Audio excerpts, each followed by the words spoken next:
North Sikkim বন্ধ হয়ে যাওয়ার জন্য আর ভুটান ভ্রমণের খরচ বেড়ে যাওয়ার জন্য পাহাড়প্রেমী উত্তরবঙ্গমুখী বাঙালির অত্যন্ত জনপ্রিয় ডেস্টিনেশন হয়ে উঠেছে সান্দাকফু, বিশেষ করে যাদের হাতে সময় কম। আজকে সেই সান্দাকফুর দ্বিতীয় পর্বে বলবো গুরদুম থেকে টুমলিং হয়ে সান্দাকফু পৌঁছানোর গল্প। গত ৩-৪ মাসে কয়েকটা পরপর দুর্ঘটনা ঘটে যাওয়ার জন্য সংবাদপত্রের শিরোনামে থাকা সান্দাকফু এখন মানুষের, বিশেষ করে পাহাড়প্রেমী বাঙালির সবচেয়ে আলোচনার বিষয়। দিনটা শুরু হলো একটা অসাধারণ সূর্যোদয় দেখে গুরদুম থেকে। গৈরিবাস, কালীপোখরি, সান্দাকফু, ফালুট যেখানেই যান না কেন, মানেভঞ্জনে এই ল্যান্ড রোভার স্ট্যান্ডে সকলকেই আসতে হবে। এখান থেকেই শুরু হয় সিঙ্গালিলা ন্যাশনাল ফরেস্টের যাত্রা। 1940 সালের ইংল্যান্ডের ল্যান্ড রোভার গাড়ি এখনও রয়েছে। এটা করেই আমরা মানেভঞ্জন থেকে সান্দাকফু যাব। মানেভঞ্জন থেকে টুমলিং যাওয়ার পথে চিত্রেতে মেঘের খেলা দেখুন। ওই দিকটা নেপাল আর এই দিকটা ইন্ডিয়া। রাস্তা আর রাস্তার কিনারা এছাড়া আর কিছুই প্রায় দেখা যাচ্ছে না, এত মেঘ। শেরপা পাসাং হোমস্টে, টুমলিং। সিঙ্গালিলা ন্যাশনাল পার্কের entry point, magnolia restaurant and homestay. আমার পিছনে কালাপোখরি লেক। এত কুয়াশা যেন মনে হচ্ছে যখন তখন বরফ পড়তে পারে। সান্দাকফুর সবচেয়ে জনপ্রিয় ঠিকানা হোটেল সানরাইজ। সানরাইজের 206 নম্বর রুম। এখনও যাদের আমার সান্দাকফু সিরিজের প্রথম পর্ব, মানে কলকাতা থেকে গুরদুম দেখা হয়নি, তাদের জন্য ক্লিপিংস রইল। আর উপরে আই বাটন, ডিসক্রিপশন বক্সে প্লিজ দেখে নিন। কন্টিনিউটিটা দেখুন। আমার চ্যানেলে নতুন হলে চ্যানেলটা সাবস্ক্রাইব করে উৎসাহ বাড়াতে ভুলবেন না। তাহলে আর দেরি না করে শুরু করা যাক সান্দাকফুর দ্বিতীয় পর্ব, গুরদুম থেকে টুমলিং হয়ে সান্দাকফু।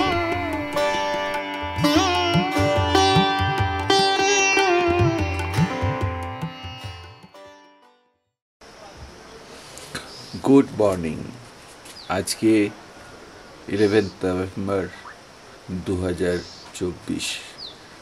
আজকে গুরদুমে একটা দারুণ সকাল। ঘুম থেকে উঠেই এই বারান্দা থেকে এই যে আমার পিছনে দুর্দান্ত একটা সানরাইজ দেখলাম।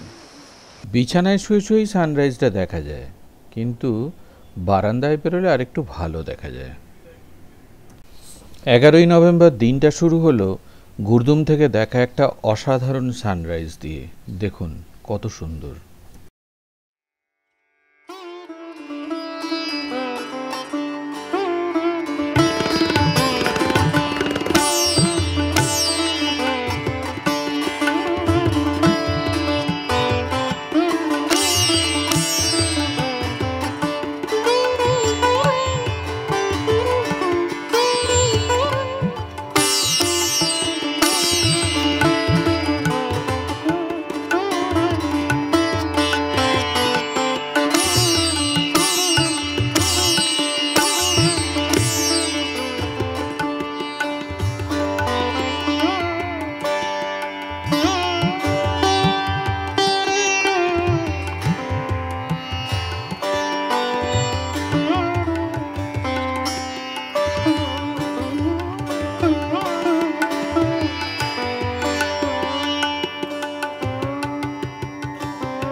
আমরা বেরোচ্ছি গুরদুমের হোমস্টে থেকে।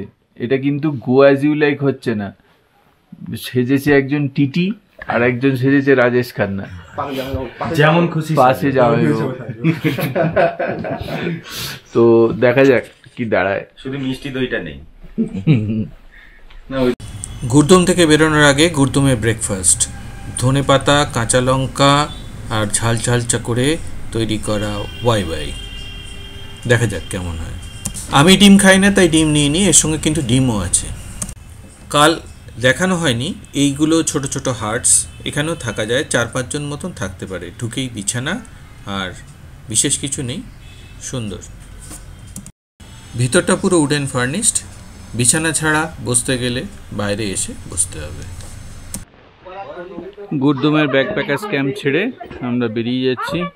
এখন 370টা সিঁড়ি নিচে নামবো, নিচে আমাদের গাড়ি দাঁড়িয়ে আছে।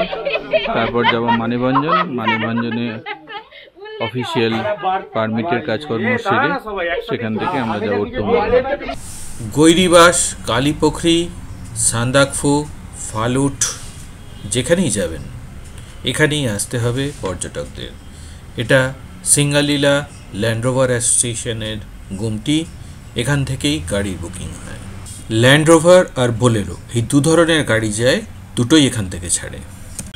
1940 সালের ল্যান্ড রোভার গাড়ি।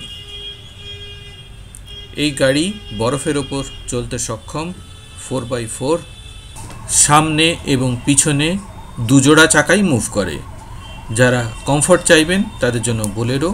এই গাড়ি একটু আনকমফোর্টেবল, পুরনো ধরনের।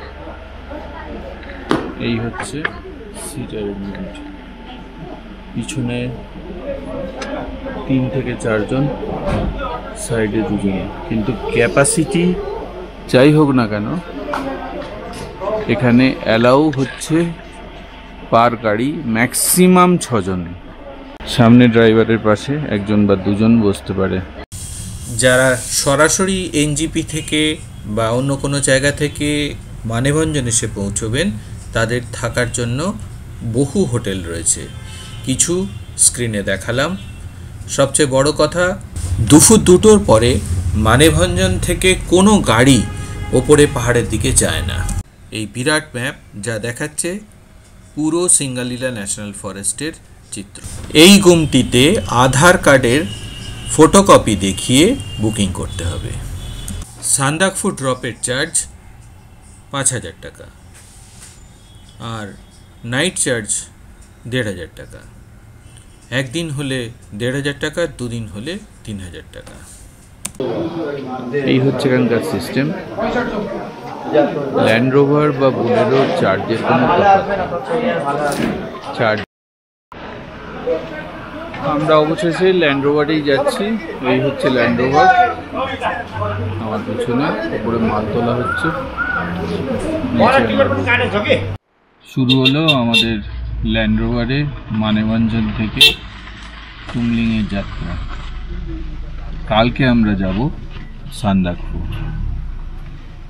এখান থেকে খুব বেশি দূর নয়, তবে রাস্তা খুব খারাপ, দেখাবো, চলুন।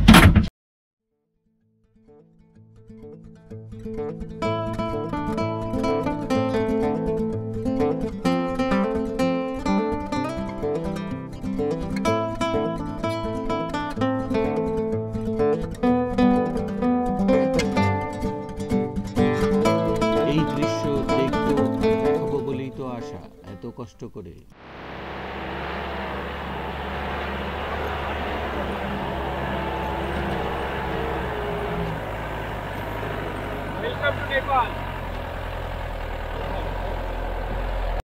ওই দিকটা হচ্ছে নেপাল, আর এই দিকটা হচ্ছে ইন্ডিয়া, আর আমরা এলাম এই দিক থেকে।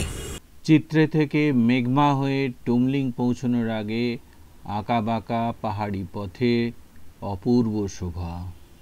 কেউ যদি মনে করেন এরকম একটা সুন্দর জায়গা চিত্রেতে একটা দিন থাকবেন, এখানে থাকার কিন্তু বেশ ভালো বন্দোবস্ত আছে। যে হাটসগুলো দেখা যাচ্ছিল ওখানেই থাকা যায়। চিত্রে থেকে বেরোচ্ছি, 4 দিক মেঘে ঢেকে গেছে। 2-1 ফোঁটা বৃষ্টিও পড়ছে।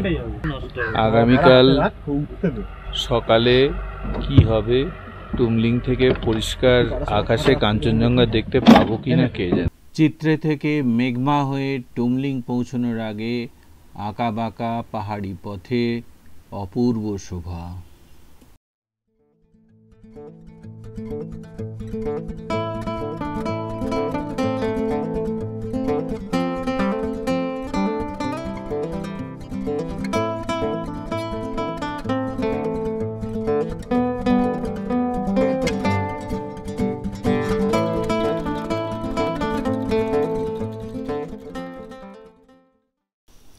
অবশেষে পৌঁছে গেলাম টুমলিং।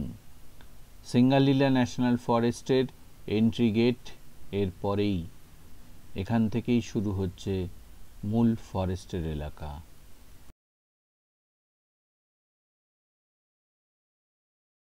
পৌঁছে গেছি শেরপা পাসাং হোমস্টে টুমলিং।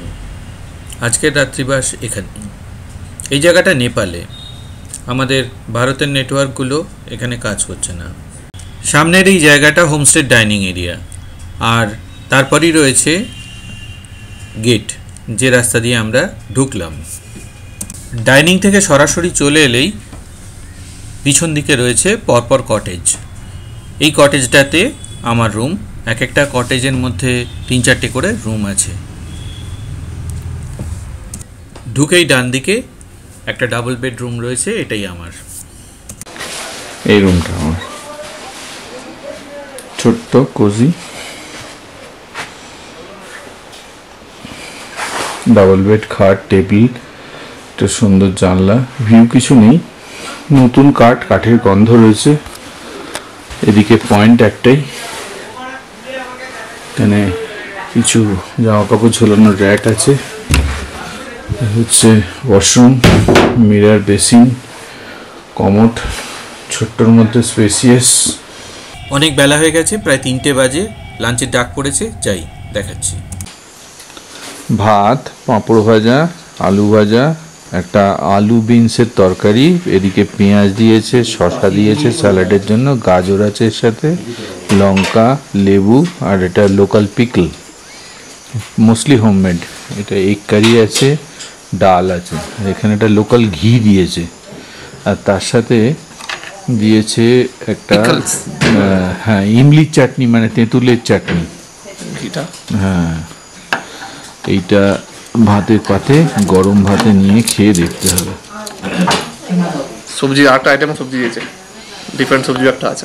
হ্যাঁ, আর আলু ফুলকপির তরকারিও দিয়েছে। এই যে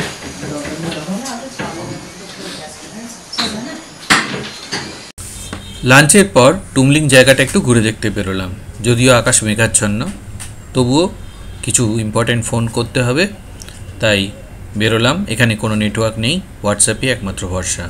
একটু এগিয়ে গেলেই ইন্ডিয়া, সেখানেই নেটওয়ার্ক পাওয়া যাবে এবং সেখান থেকে ফোন টোন করা যাবে। নিচে একটা ভ্যালি রয়েছে, ওখানে একটা গ্রাম আছে, ওখানে একটু সূর্যের আলো পড়েছে। জুম করে দেখাচ্ছি, দেখুন।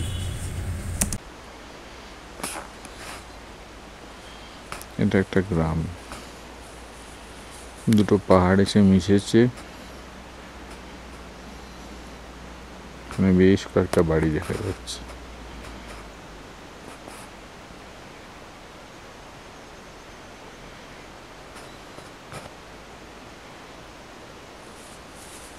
রাস্তাটার পাশেই দাঁড়িয়ে আছে একটা হিমালয়ান গোট। খুব তাড়াতাড়ি সন্ধে নামলো, ফিরে এলাম হোমস্টেতে। আর কিছু করার নেই, এবার ডিনার। ডাইনিং এরিয়াতে চলে এলাম। রুটি, সবজি, আলু ভাজা, সঙ্গে স্যালাড, পিকল, আর সেই তেঁতুলের চাটনি। চলে এসছে চিকেন, আজকের হিট আইটেম। অন্ধকার থাকতে উঠেছিলাম, কিন্তু আকাশ মেঘলা ছিল বলে কিছুই দেখা যায়নি। আবার বেরোলাম সূর্যের আলো বেরোতে। আমার বাঁদিকে হোমস্টে, সামনে রাস্তা এগিয়ে গেছে, আর ডান দিকে ওই জায়গাটায়, ওখানে আমাকে যেতে হবে। ওই জায়গাটাই ইন্ডিয়া, ওখানেই মোবাইলের নেটওয়ার্ক পাওয়া যায়, ওখান থেকেই কাঞ্চনজঙ্ঘা দেখা যায়। Good morning. আজকে 12ই নভেম্বর 2024, আর টুমলিংয়ে একটা দারুণ সকাল। ঝকঝকে সুন্দর সকাল। গতকাল সারা দিন মেঘলা মেঘলা মেঘ এর মধ্যে দিয়ে গেছে। আজকে কিন্তু ঝকঝকে আকাশ, চারদিকে সুন্দর নরম রোদ এসে পড়েছে। তাপমাত্রা 6 থেকে 8 ডিগ্রির মধ্যে। দারুণ দারুণ একটা পরিবেশ। কিন্তু টুমলিং থেকে দারুণ সুন্দর কাঞ্চনজঙ্ঘা দেখা যায়, সেটা কিন্তু দেখা পাওয়া গেল না। এই দিকটায় কাঞ্চনজঙ্ঘা দেখা যায়, পুরো মেঘে ঢেকে আছে। এক টুকরো দেখা যাচ্ছে এক টুকরো। না, ফাইনালি কিন্তু কাঞ্চনজঙ্ঘা নিরাশ করল না। আস্তে আস্তে মেঘ সরে গেছে, পুরো কাঞ্চনজঙ্ঘার ভিউ সঙ্গে কুম্ভকর্ণ আর বেশ কয়েকটা পিক দেখা যাচ্ছে আমার পিছনে। দেখুন,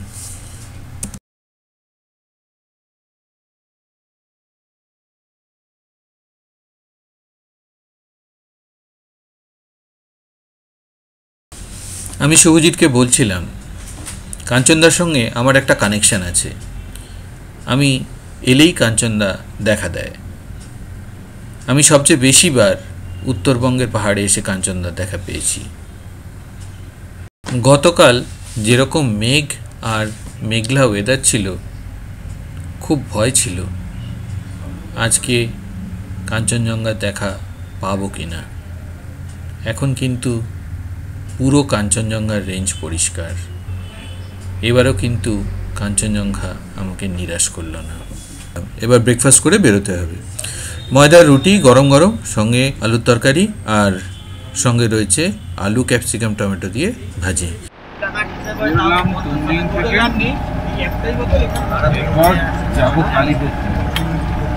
সিঙ্গালীলা ন্যাশনাল পার্কের এন্ট্রি গেটের সামনে। এখানে প্রতি গাড়ির জন্য 480 টাকা আর প্রতি জন 200 টাকা করে এন্ট্রি চার্জ লাগে। এই হচ্ছে সিঙ্গালীলা ন্যাশনাল পার্কের গেট, আর এটা হচ্ছে চেকপোস্ট। ওই ঘরটাতে গিয়ে পেমেন্ট করে রিসিপ্ট নিতে হয়। চেকপোস্ট পার হয়ে চলে এলাম। সামনেই রাস্তা দুভাগে ভাগ হয়ে গেছে। বাঁ দিকটা আবার চলে গেছে নেপালের দিকে, ডান দিকটা আমাদের গন্তব্য। চলেছি গৈরিবাসের দিকে। রাস্তা কিন্তু এখনো এতটা খারাপ নয়। 14 কিলোমিটার বাকি Sandakphu. Magnolia restaurant and homestay Gairibas. কেউ গৈরিবাসে থাকতে চাইলে এখানে থাকতে পারেন। ডান দিকটা এসএসবি বা সীমা সুরক্ষা বলের জওয়ানরা রয়েছেন। সিকিউরিটির কারণে ওই দিকটা ক্যামেরায় দেখাতে বারণ করছে। এখানেই আমাদের এন্ট্রি করতে হবে, নাম এবং গাড়ির নাম্বার ফেরার সময় মিলিয়ে নেবে।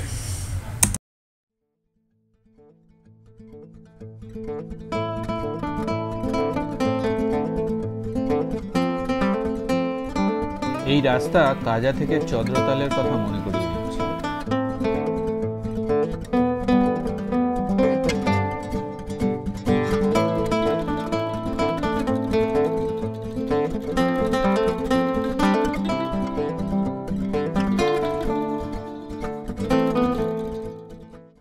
গৈরিবাস থেকে রাস্তা অত্যন্ত খারাপ। যাদের কোমরের প্রবলেম আছে তারা কিন্তু সান্দাকফু গাড়িতে এই রাস্তায় আসবেন না। আমার পিছনে কালাপোখরি লেক, আর পিছন থেকে পুরো মেঘ এসে ঢেকে ফেলেছে পুরো জায়গাটাকে। দেখুন কি অপূর্ব লাগছে।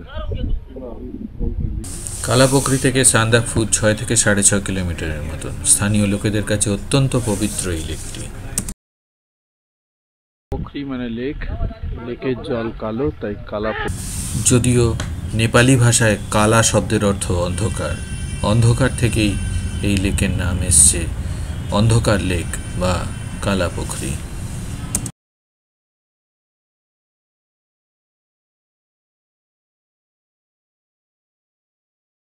কালীপোখরি থেকে সান্দাকফুর রাস্তার অবস্থাও একই রকম অসম্ভব খারাপ।